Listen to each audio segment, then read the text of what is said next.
saya yakin itu akan berpengaruh. Dan ternyata benar kan, sampai sekarang tidak ada kasus besar yang ditangani lagi.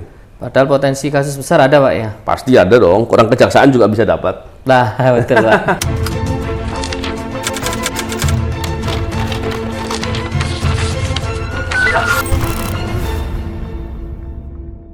Bismillahirrahmanirrahim. Assalamualaikum warahmatullahi wabarakatuh. Salam integritas, anti korupsi. Selamat sore nih, Pak. Selamat sore. Gimana kabar hari ini, Pak? Alhamdulillah. Sehat, baik. Suasananya mendukung nih, Pak. Anginnya sepoi-sepoi. Angin sepoi-sepoi ya. Pak, ini kemarin ini ada berita yang menarik nih, Pak. Iya. Biasa ini ada berita dari suara.com, Pak. Iya. 5 isi pidato Presiden Jokowi di sidang tahunan MPR 2002 singgung krisis ekonomi sampai korupsi, Pak. Saya bacakan hanya salah satunya, Pak, karena kita bahas tentang anti korupsi. Beliau membahas soal pemberantasan korupsi, Pak Jokowi, Pak Presiden. Korupsi besar di Jiwasraya, Asabri, dan Garuda berhasil dibongkar dan pembenahannya total telah dimulai. Kata Pak Presiden kita, Pak Jokowi. Ngomong-ngomong, bukannya ini ditangani oleh Kejagung, Pak ya? Iya. Yang KPK kasus besarnya yang mana nih, Pak? Setelah teman-teman disingkirkan nih, Pak. Kan nggak disebut itu, Pak. Iya. Emang benar yang disampaikan Pak Presiden. Kasus-kasus tadi yang dikatakan itu terkait dengan kerugian keuangan negara yang nilainya triliunan. Iya. Luar biasa besar memang. Masalahnya begini, tadi yang disampaikan juga benar juga bahwa dibentuknya KPK itu kan lembaga yang khusus untuk memberantas korupsi. Idealnya kasus-kasus besar KPK yang tangani. Tapi sekarang malah kebalik ya. Kejaksaan Agung yang tangani, KPK-nya malah enggak. Ya itu bentuk keprihatinan dan itu menjadi salah satu tolak ukur ya bahwa kinerja KPK memang sedang bermasalah. Ketika kinerjanya bermasalah, penanganan kasusnya juga sekedarnya. Ini nih sebetulnya yang menjadikan gambarannya. Dan memang ketika kasus-kasus korupsi yang besar tidak bisa tertangani dengan baik, maka yang rugi kita semua. Tentunya pemerintah, negara rugi. Dari dua sisi kerugiannya. Yang pertama, ketika praktek korupsi besar itu kemudian ditangani, diusut, maka bisa diperbaiki segala kerusakan yang timbul akibat korupsi itu. Uang negara yang terlanjur diambil oleh para koruptor bisa ditarik kembali. Keuntungan yang kedua adalah ketika kasus-kasus besar itu bisa ditangani, setidak-tidaknya orang yang belum berbuat korupsi atau yang merancang berbuat korupsi besar, karena nggak ada korupsi besar itu terjadi dengan tiba-tiba gitu ya, atau spontan, nggak mungkin, pasti direncanakan, digagas gitu ya. Nggak mungkin tiba-tiba, sorry, korupsi jadi. Nggak mungkin begitu kan. Pasti mereka betul-betul merancang dan itu detail dilakukan. Tapi ketika kasus-kasus besar ditangani dengan sungguh-sungguh, maka orang-orang yang tadinya mau merancang jadi berpikir. Kalau merancang, berbuat suatu saat bisa kena. Dan ingat, daluarsanya itu 18 tahun. Artinya, sekalipun dia berbuat korupsinya sekarang, itu 18 tahun lagi, sampai 18 tahun lagi, itu masih bisa diusut. Nah, jadi itu tentunya membuat orang-orang yang akan berbuat korupsi akan jadi takut. Nah, itulah yang istilahnya dalam hukum dibilang deterrent effect, ya. Efek deterrent, atau istilahnya efek jera. Orang nggak berani berbuat. Nah, kondisi itu harusnya dilakukan dengan sungguh-sungguh. Tentunya kita bukan berarti berpandangan atau beranggapan bahwa kalau ada korupsi ditangani berarti negara sedang bermasalah. Oh, kebalik. Kan ada tuh, saya pernah lihat di komentar netizen yang mengatakan bahwa wah, kalau korupsinya sekarang nggak ditangani, KPK nggak ditangani kasus korupsi, berarti negara sudah baik-baik saja, nggak ada korupsi. Ini kan logika yang aneh ya.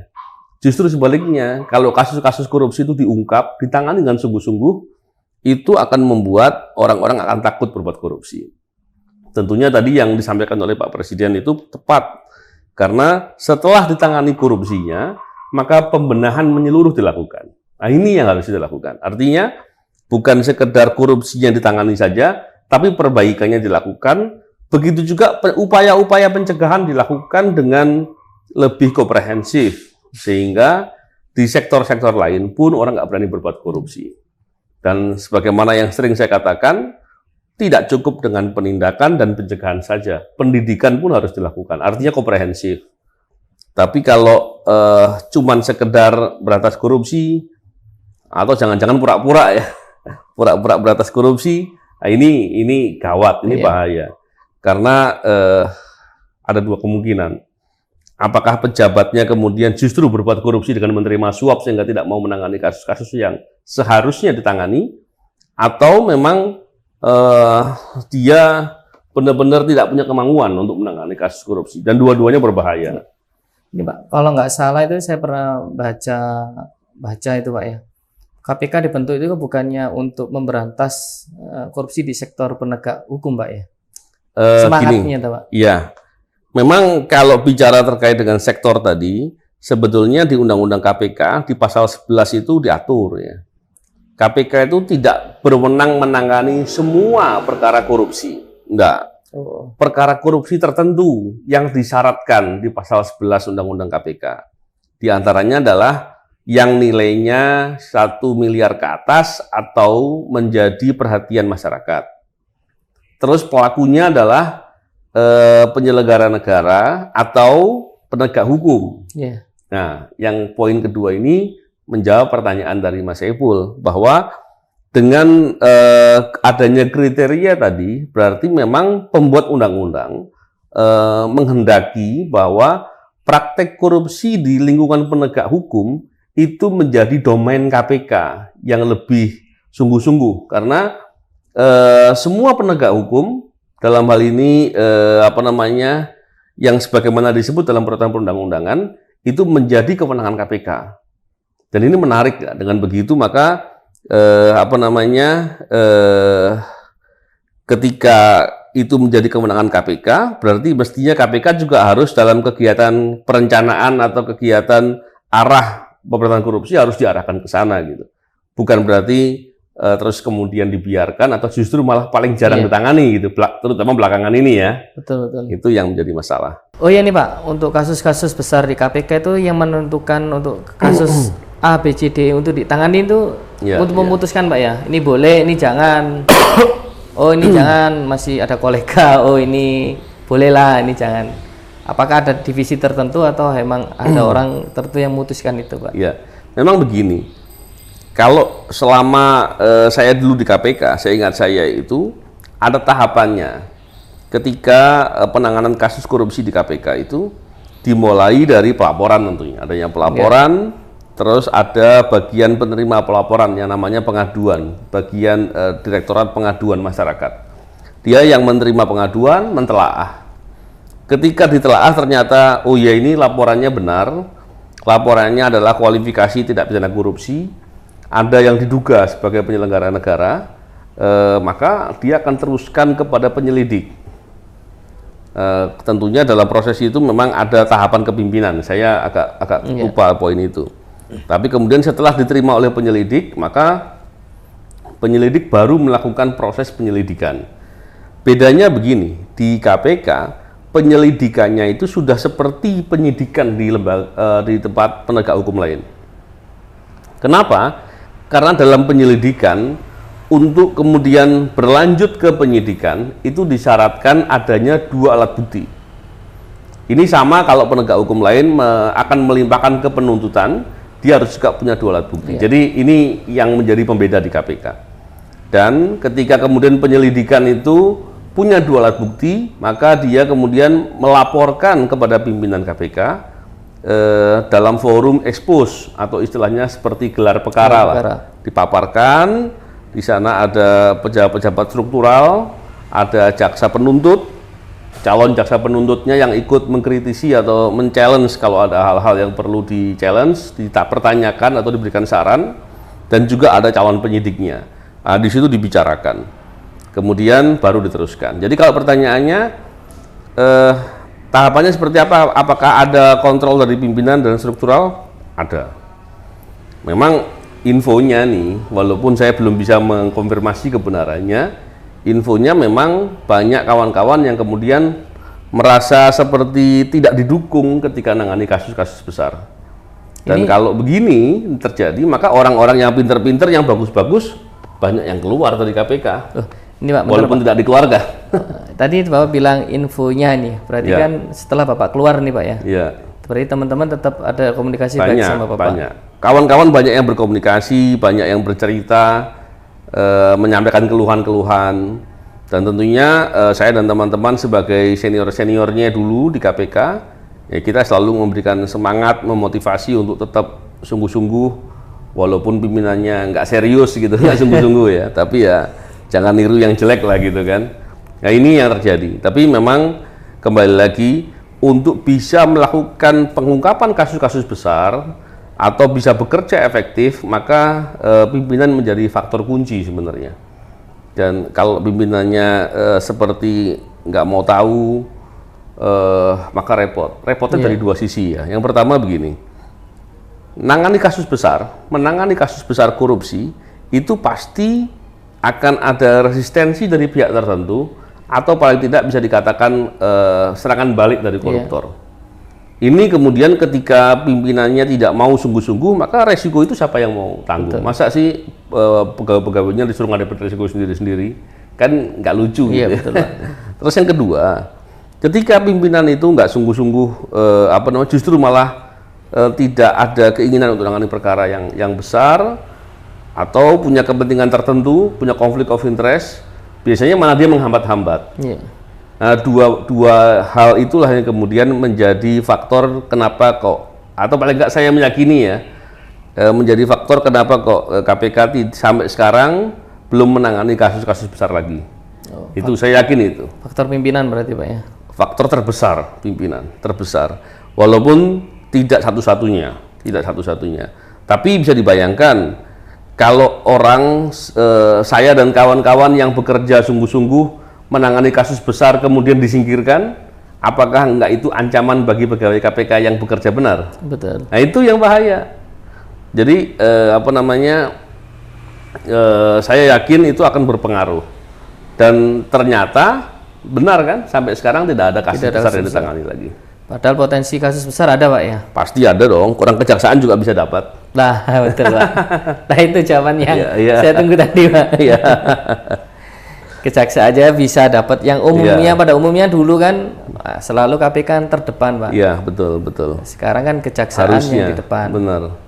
Seperti itu Pak. Iya. Memang itulah tadi saya katakan, untuk menjadi pimpinan KPK itu mestinya adalah orang-orang yang punya komitmen sungguh-sungguh untuk bangsa dan negara. Kenapa? Karena korupsi itu mengganggu kemajuan bangsa dan negara, mengganggu pembangunan, mengganggu upaya pemerintah untuk bisa melakukan tugasnya dengan baik.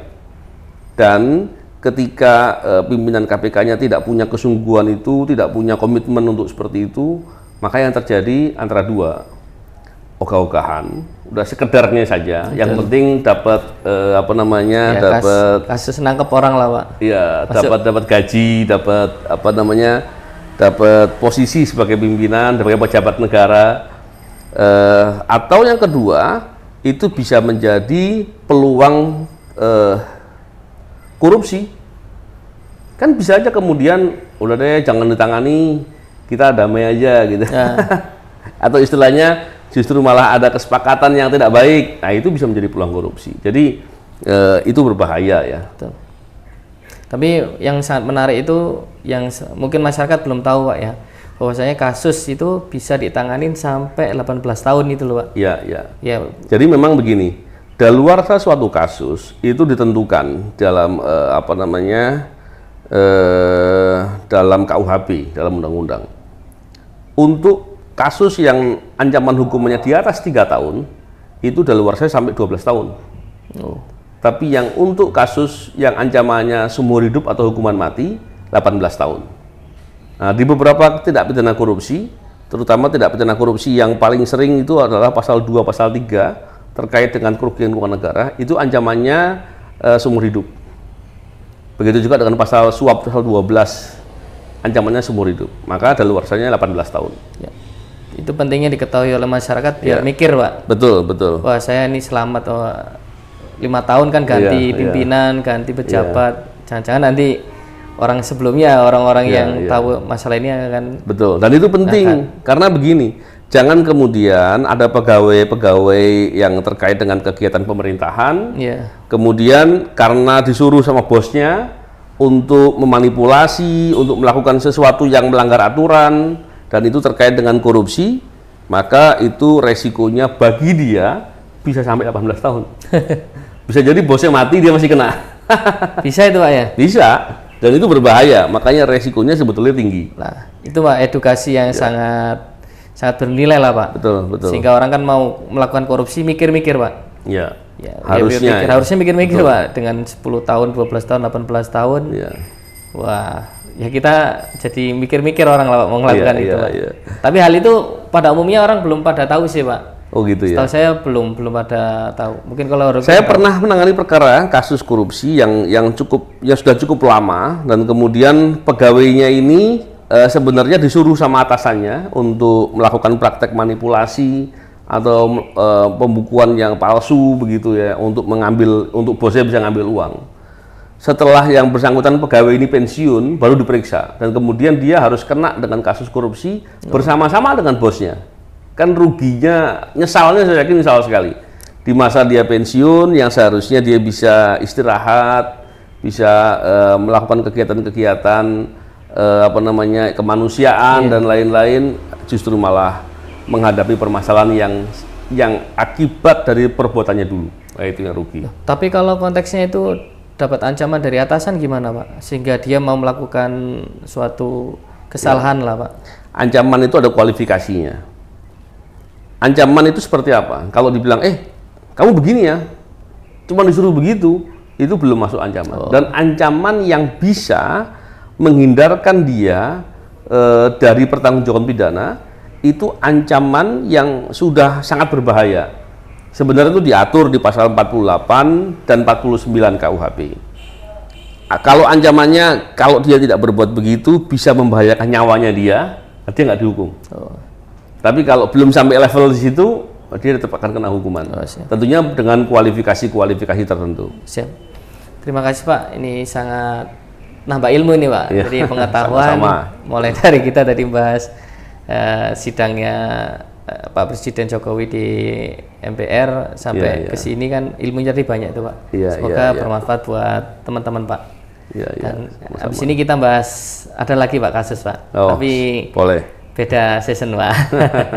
Terima kasih, Pak. Sama-sama. Salam integritas anti korupsi.